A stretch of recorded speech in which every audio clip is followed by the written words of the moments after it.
What if I told you that the most powerful banking entity in the world was laundering money, and that its corporate bureaucrats go to great lengths to make sure that their illegal activities are never discovered? Well, right now you're probably thinking that's not news, but stay with me here. The World Bank is an international financial institution that's designated to help developing countries by providing loans, all in the name of, quote, reducing global poverty. However, the banking giant has been accused of actually increasing poverty by keeping the third world in perpetual debt and in servitude to the first world. But aside from its obvious critiques, there's also blatant criminal corruption taking place at the highest levels of the financial institution.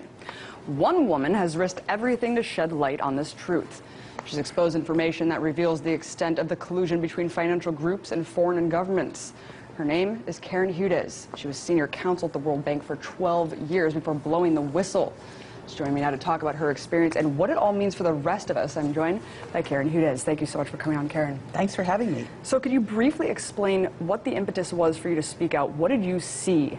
I was a lawyer, and I saw securities fraud. I saw financial information that was not being disclosed to $180 billion worth of bondholders. It was my job to make sure that the financial statements were correct.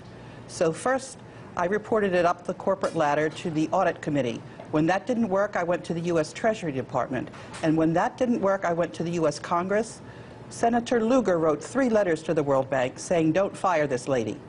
And they promptly fired me. This means that the U.S. Congress does not have the information that it needs. So they stuck with the problem. After I was fired, 3 senators asked for a GAO inquiry into the corruption that I was reporting at the World Bank. Senators Lugar, Leahy, and Bai. Walk us through what exactly, where was this money being laundered, to whom? The money was going every which way because anybody that reported misconduct was fired. So in one case, the borrowers were being overcharged. In another case, I was reporting corruption in the Philippines. $900 million worth of money that should have gone to fight poverty in the Philippines instead went to a corrupt man, Lucio, who was in default on his loans. Philippine National Bank went into default. There was a run on the bank. Philippine National, the investment company tried to bail out the bank for $500 million, and then the board was lied to. And my story is about trying to uncover the cover-up. The cover-up went all the way to Congress, and then it went to 188 ministers of finance. So this is corruption in the entire world, and until it's set straight, what we're going to have is we're going to have a currency war. So you think that this was just a microcosm of what's happening across the entire institution? You just saw one aspect of this kind of laundering. It wasn't just me. There's a group of World Bank whistleblowers. There's one of us from the United Kingdom. There's one of us from Mexico. There's one of us from India. There's one of us from Ethiopia. And we're all reporting the same thing, corruption from top to bottom of that institution. The money's going every which way, but where it needs to go to fight poverty. And so you said that you were kind of stifled. You went to the government, and then you had a couple senators on your side, congresspeople. What of the corporate press? You said that you continuously tried to go to them with the story to cover it, and you were shunned as well. Absolutely, and the reason why I found out, it's because the corporate press is owned by one mega conglomerate. All of the financial institutions in the world, just about, are part of this scheme to rip off everybody, every single citizen on this planet. That's what I'm talking about. And it's not just my idea. There was a very accurate report on this from the Federal Institute of Technology in Zurich, Switzerland.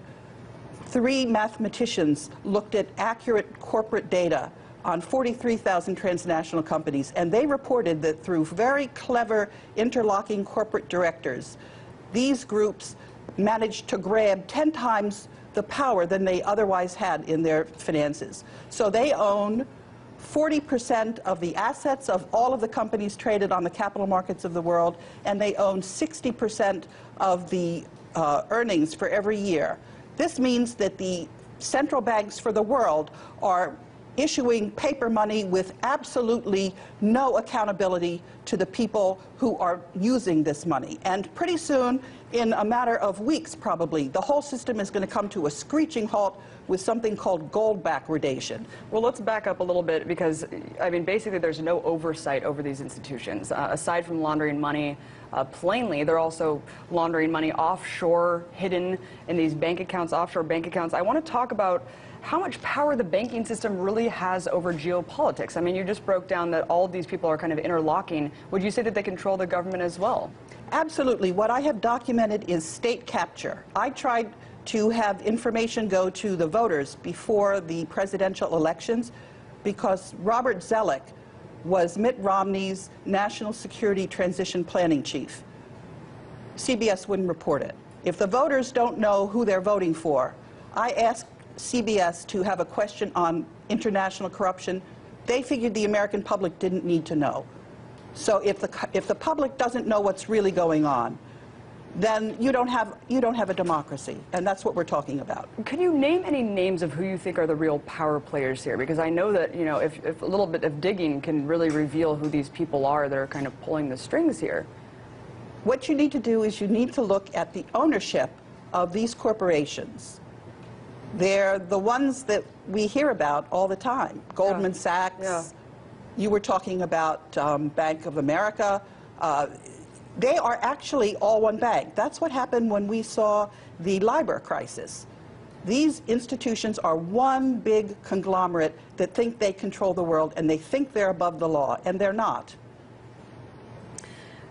What about just the guise of the IMF and World Bank, kind of looking back since you served so long into this institution? What do you think about kind of what they present and sell themselves to the entire world? I mean, the whole structural adjustment policies, keeping the third world perpetually in debt. I mean, do you think that's just an entire ruse to maintain their profit structure?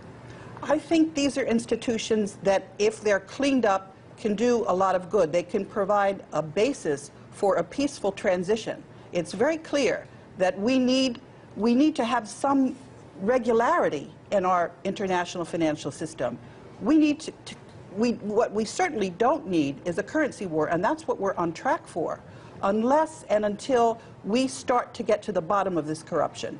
And it's very simple, actually, to do, because most of the people know that the corporate media, 70% of the Americans in a recent Gallup poll, distrust their media, because it's owned by these banks.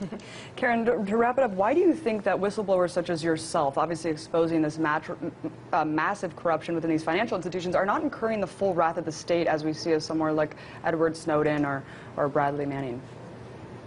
That's a very interesting question. I think it's because we have the people behind us and enough people know about us, and because we're working together. But I have to say that I'm very curious as to why the media is now covering Eric Snowden. I'm worried that this is to get people riled up, when what they really need to know is that I have told all of the ministers of finance, I have told all of the governors, I have told all of the state attorneys general.